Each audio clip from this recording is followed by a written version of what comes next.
Our final reading is an excerpt from 1984 by George Orwell. He picked up the children's history book and looked at the portrait of Big Brother, which formed its frontispiece. The hypnotic eyes gazed into his own. It was as though some huge force were pressing down upon you, something that penetrated inside your skull, battering against your brain, frightening you out of your beliefs, persuading you, almost, to deny the evidence of your senses. In the end, the party would announce that 2 and 2 made 5, and you would have to believe it.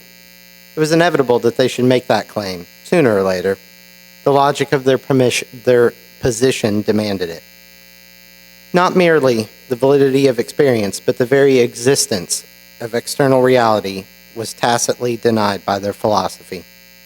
The heresy of heresies was common sense. And what was terrifying was not that they would kill you for thinking otherwise, but that they might be right. For after all, how do we know that 2 and 2 make 4? Or that the force of gravity works? Or that the past is unchangeable? If both the past and the external world exist only in the mind, and if the mind itself is controllable, what then? The party told you to reject the evidence of your eyes and ears. It was their final, most essential command.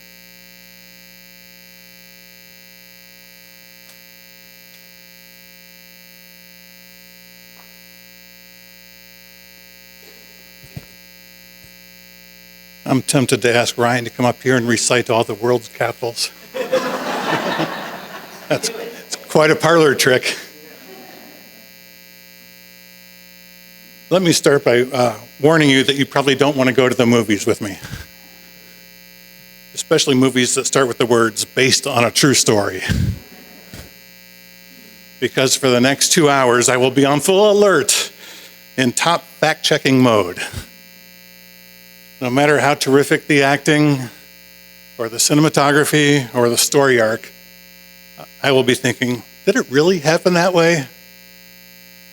Sometimes I'll take notes. Sometimes I'll pull out my phone and check something right on the spot. And when I get home, I will read several movie fact-check websites and find out where the writers took a little poetic license, which is fine, and where they completely misrepresented an important character or a scene or a historical moment, which is definitely not fine. Yes, I understand that nobody goes to a movie expecting a dry history lesson or a documentary. Writers and directors have a certain leeway to compress events, put things in a slightly different order, create composite characters, that's all good. But what they don't have the leeway to do, as far as I'm concerned, is to mess around with the facts, important facts. For example, in the movie Lincoln, there's a critical scene in Congress where the states are voting on the 13th Amendment. It's this huge historical moment that would outlaw slavery. So what happens? The writers decide to make a dramatic moment out of Connecticut voting no. Is that what really happened? No, it's not. In fact, every single representative in the Connecticut delegation actually voted yes on the amendment. And the state was boldly on the right side of history. So why completely misrepresent that? Why mess with such an important fact? Mind you, this was a movie that hired 3 historical advisors to make sure everything was correct, right down to the ticking of Abraham Lincoln's actual pocket watch. So why make up the part about Connecticut? Screenwriter Tony Kushner said this about the scene. These alterations were made to clarify to the audience that historical reality of the 13th Amendment, passing by a very narrow margin, wasn't determined until the end of the vote. The closeness of that vote and the means by which it came about was the story we wanted to tell. So he just made up an important fact to show historical reality. That didn't go over well. Several congressmen from Connecticut demanded that the record be corrected when the movie went to DVD, but the producers ignored them. Maureen Dowd, a columnist for the New York Times, wrote a scathing column on that under the headline, "The Oscar for Best Fabrication."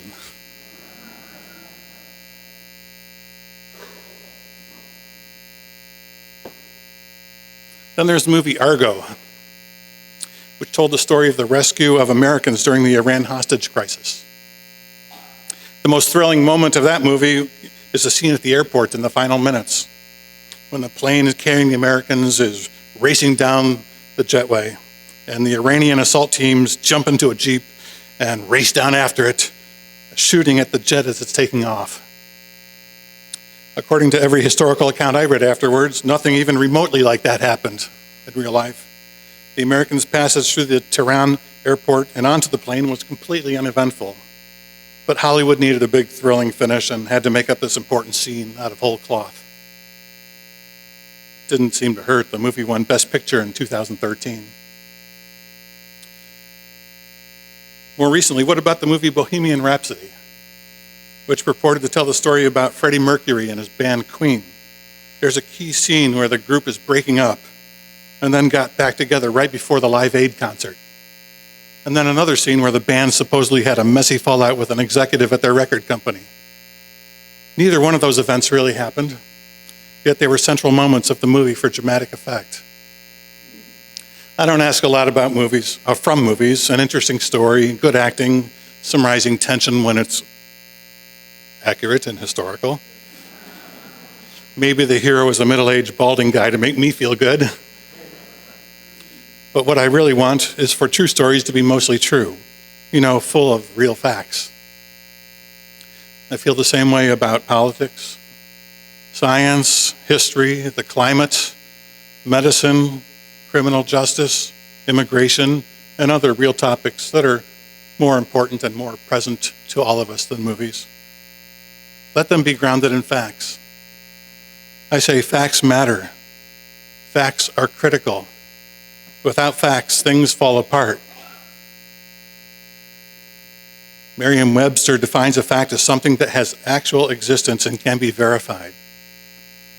For those of us of a certain generation, we remember Detective Joe Friday on the TV show Dragnet. Whenever he was investigating a crime and interviewing people, he would growl, "Just the facts, ma'am." Why do facts matter? Well, in Joe Friday's case, they help solve crimes and catch criminals. In our case, they help us understand complex economic and social problems. They help us come up with solutions. They help us predict how changes in law or climate or immigration policy or medicine or urban design or 1,000 other topics will affect people's lives. Facts help us hold people accountable, from our friends and coworkers to the leaders of the world. But some people just don't care about facts. They make stuff up, or they cherry pick their facts, or they bend their facts, or they spin their facts, or they lie through their teeth. Often people are just careless, repeat something that they heard without checking it, or saw on the internet, or somebody told them a few years ago and they never looked it up then and they're not looking it up now. As anyone who's ever given a talk in this church knows, there's power in fact-checking. This congregation is awesome fact-checkers. You listen attentively, you spot questionable facts, and you are not shy about telling the speaker, sometimes within minutes.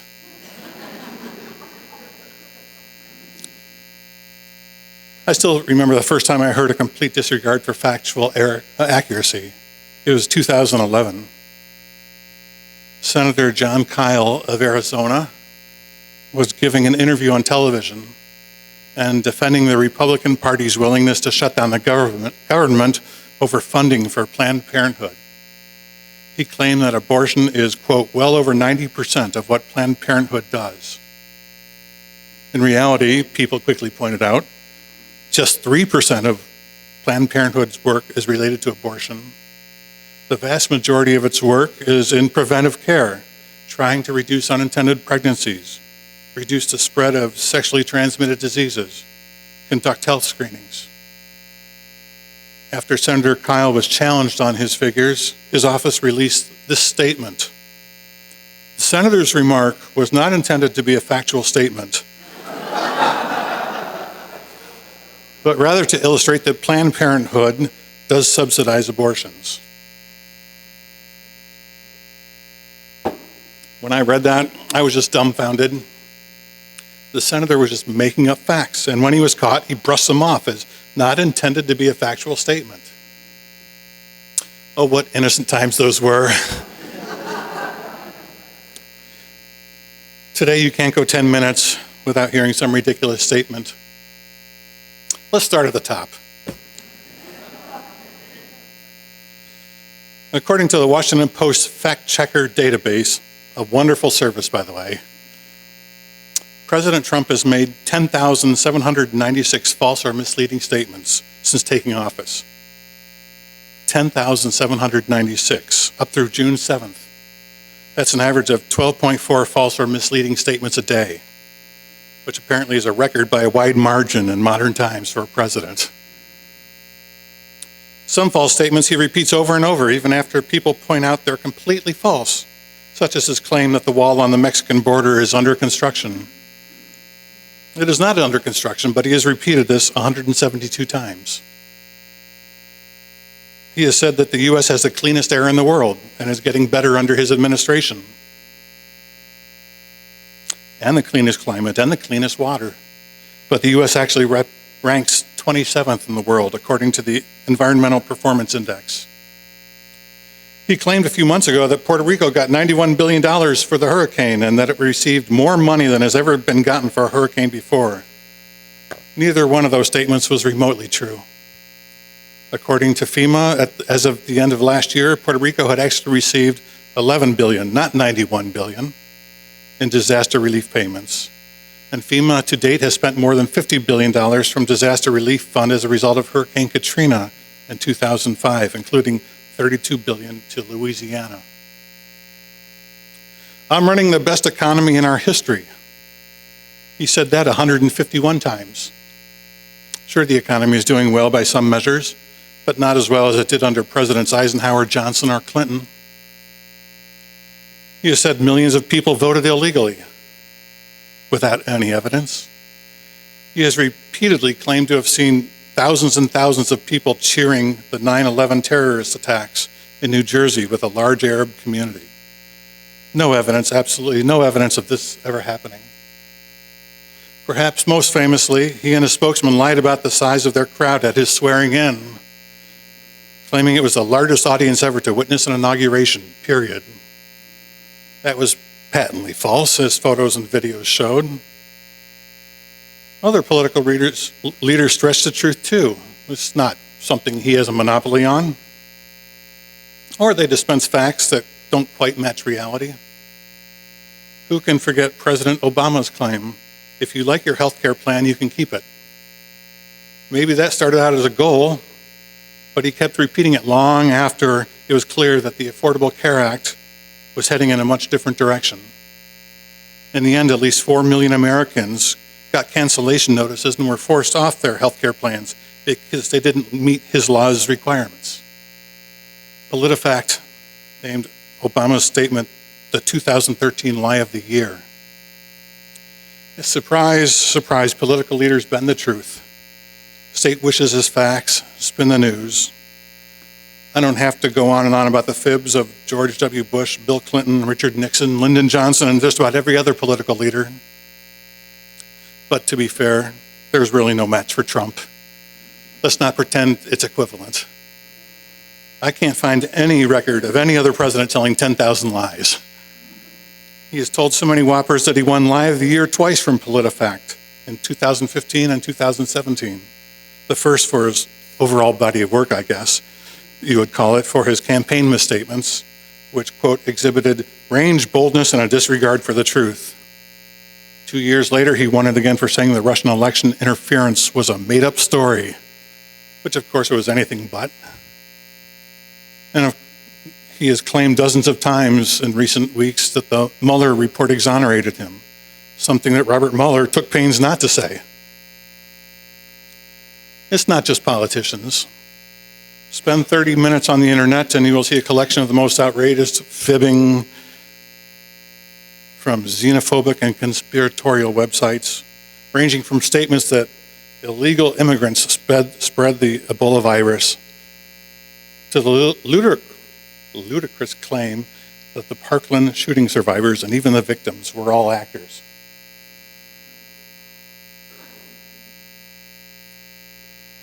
And of course, who can forget the claims about fake moon landings, Bigfoot sightings? Does anyone look things up anymore? When I was in grade school, kids, our school library ran a program to get us to use encyclopedias and other reference books. This was decades before Wikipedia or Google or the internet. The program had a slogan, "We never guess, we look it up." Has anyone heard that before? The school librarian even passed out stickers and pins with that slogan. Sounds kind of nerdy, almost as nerdy as knowing all 50 state capitals. But looking back, you have to applaud. Don't guess, look it up. I wish more people would do that. As a professional journalist for the last 34 years, I've seen the power of facts. But facts don't just fall in your lap. You have to look them up. You have to dig for them. Sometimes you have to file open records requests or go to court to get them. But facts have power. They have the power to send people to prison or to set them free. They have the power to shape public policy on war and peace, on healthcare and the environment, and 1,000 other things. But the system only works deep down and across society if people respect facts. If they don't, facts start to lose their power. Sometimes public officials get caught in a lie and try to wriggle out of it by saying, "I never said that." You show them a video and then they claim the statement was taken out of context. Or they say they were speaking in euphemism. And you should have realized that. They want something to be true. They're passing it off as true. But it's your fault, not theirs, that you didn't understand their point. They told a lie, but now you're fake news for reporting it. Stephen Colbert, in his former television comedy show on Comedy Central, came up with a new term a few years ago called truthiness. What is truthiness? It's a term that describes something that feels true, even if it's not supported by actual facts, or even completely false. In 2006, Merriam-Webster named truthiness its word of the year.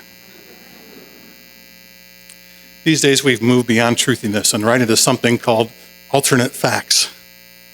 That's the term Trump's senior advisor Kellyanne Conway used to justify the false statements about his inauguration crowds. She told Chuck Todd on NBC, "We felt compelled to go out and clear the air and put alternative facts out there." Todd wasn't having any of that. He told her, "Our alternative facts aren't facts, they are falsehoods." The whole situation reminds me of a scene in Lewis Carroll's Through the Looking Glass. In one scene, Humpty Dumpty and Alice are arguing about the meaning of a word. Humpty Dumpty lays down the trump card and says, "When I use a word, it means just what I choose it to mean, neither more nor less." In 2016, the editors of the Oxford Dictionary chose as word of the year, post-truth. It is defined as denoting circumstances in which objective facts are less influential in shaping public opinion than appeals to emotion, and personal belief. So that's where we are. Objective facts are not good enough anymore. It's now the era of truthiness and alternate facts and post-truth. In our opening words, we heard a warning. This was the statement. Many Americans today reject facts that don't comport with their worldview or personal experience. And it's in this time of polarization and potentially dramatic policy change that facts matter more than ever. Those words were not spoken by a Unitarian minister or some great thinker. They were written by Sarah Rosenwortel, who is president of the Urban Institute, a nonprofit research organization that believes public policy decisions shaped by facts rather than ideology have the power to improve society.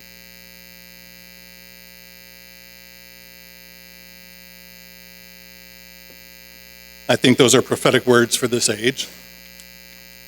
And as we heard in the first reading, A Brief History of Facts by British historian David Wooten, before there were facts, there were authorities. Whatever the authorities said was considered true. If the king or the emperor or the tribal leader said it, it was accepted. And that was the system for thousands of years. But that began to change about 3 centuries ago, during the period known as the Enlightenment, when science and learning emerged from darkness and people started to rely on proven facts for important information, not from authorities. Science and evidence edged out official pronouncements. Historical facts agreed to by scholars as a result of rigorous documentation replaced guesswork about what the king thought about the weather. How far we've come, and unfortunately how far we're starting to slip back. If people don't demand that their leaders deal in facts, if people start to believe anything that they read in the internet without checking it, then we're in a dangerous position. Because once we surrender to the war on facts and truth, democracy is in trouble. Authoritarian rulers once again will have the power to determine what is true. Not your own eyes, or your ears, or history books, or newspaper archives, or scientific journals. If we cave into truthiness and post-truth, we're caving into the end of a free society. As Marty Barron, editor of the Washington Post, recently said, people believe a lot that is plainly untrue. Many people, and it is having a corrosive effect. How can we have a strong civil society when we can't agree on basic facts? How can we have a functioning democracy when people accept lies as facts? George Orwell feared that the truth would be concealed from us and that we would no longer know facts from fiction. We heard this a few minutes ago in the excerpt Brian read to us from 1984. How do we know that 2 and 2 make 4? Or that the force of gravity works? The party told you to reject the evidence of your own eyes and ears. That was my inauguration crowd, the biggest in history. Despite what you saw, this is what I'm telling you, so that is the fact. The largest ever, are you going to believe your own eyes, or the evidence of previous crowds, or the words of the ruler? We have an administration that routinely disparages and demeans the facts, as presented by journalists, scientists, doctors, law enforcement officers, intelligence agencies, and the list goes on and on. 2 years ago, the Trump administration began prohibiting officials at the nation's top public health agency, the Centers for Disease Control and Prevention, from using certain words, including evidence-based, science-based, and fetus. So even words are being banned. Real words with real meaning. So what do Unitarian Universalists think about all this? And why am I giving this talk in a church? Well, because Jamie asked me to give a sermon. And this is the topic I came up with. A few weeks ago in a question box sermon, Jamie was asked, what is your favorite UU principle? And he said it was the 7th principle, respect for the interdependent web of all existence of which we are a part. No one asked me, but my favorite principle is the 4th, a free and responsible search for truth and meaning. It's what sets this religion apart from so many other religions and institutions, where you are force-fed rules and doctrines and commandments. For me, a search for truth and meaning is liberating and fulfilling and joyful and a huge adventure. It's a pillar of our tradition. And this is how I understand it. You can't have meaning without truth, and you can't have truth built on lies.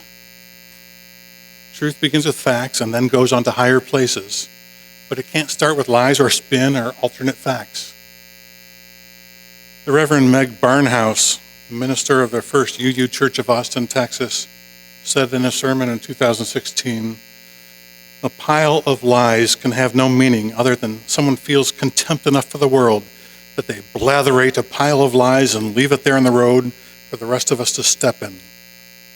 To be asked to find meaning in a pile of lies is cynical and abusive. UUs have lots of thoughts on truth and facts. Katja Ford Roden, a board member of the UU Church of Columbia, South Carolina, wrote this: "I like facts that hit me like pails of cold water, shocking me back into consciousness. I like facts that make me aware of you, us, and our surroundings. Maybe I'm a little sadistic the way I love the bitter truth. Truth makes me feel courageous. If I can feel it, and if I can face it, I can face anything."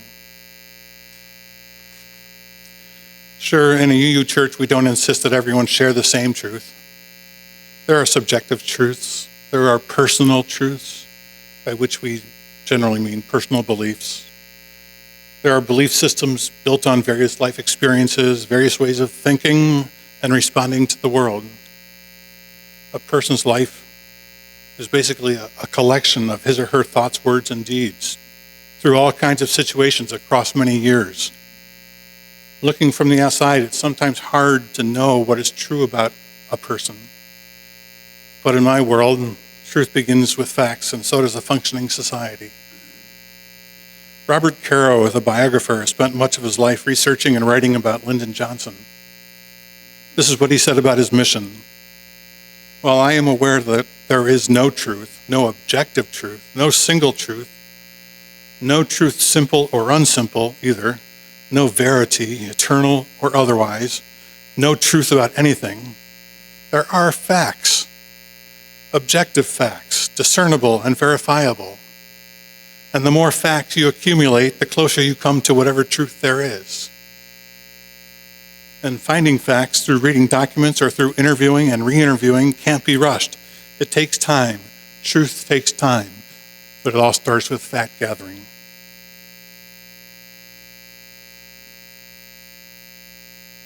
One of the toughest classes I ever took in college was a 400-level philosophy course called epistemology, or the study of knowledge. How do we know what we know? There were only 7 of us in this class, and we met in a seminar room around a big table. We had no tests or quizzes. We read lots of dense books and listened to lots of tough lectures that were way over my head. Our entire grade was based on a 25 to 30-page term paper that we each had to read aloud to the class. I wrote my paper on how we record and store knowledge in our memories. My big takeaway was that memory is often incomplete or wrong, and that we need to verify every important assertion that we make. In other words, check your facts. Always check your facts. The professor listened to me go on and on for about a half hour with a smile. Then he pointed out afterwards that the word fact has many different meanings in philosophy. He says it can mean empirical knowledge, something you acquire by means of your senses and experimentation and observation, such as 2 + 2 = 4, or George Washington was the first president. Who was the 15th president? Thank you. Then he went on to talk about compound facts, and fact-value distinctions, moral facts, counterfacts, and on and on. You won't be surprised that I didn't major in philosophy. I studied political science, economics, and history, and then spent a career in journalism chasing what I considered real facts, not moral facts or counterfacts, and certainly not alternative facts. Somehow I got a B in that course and considered myself lucky. These days I also feel lucky that I get to spend my days researching and verifying facts, putting them into news stories that might make a difference. Yes, I'm all wound up on facts. I don't want to see them devalued. I don't want movies to mess with the facts. I don't want politicians to mess with them. Most importantly, I don't want society to become numb to lies and misstatements. I'm glad that there are a lot of fact checkers out there. That gives me hope. It might just be one of the most important jobs in our country right now. So let us always respect the truth. Let us call out the lies, and let us hold up the facts.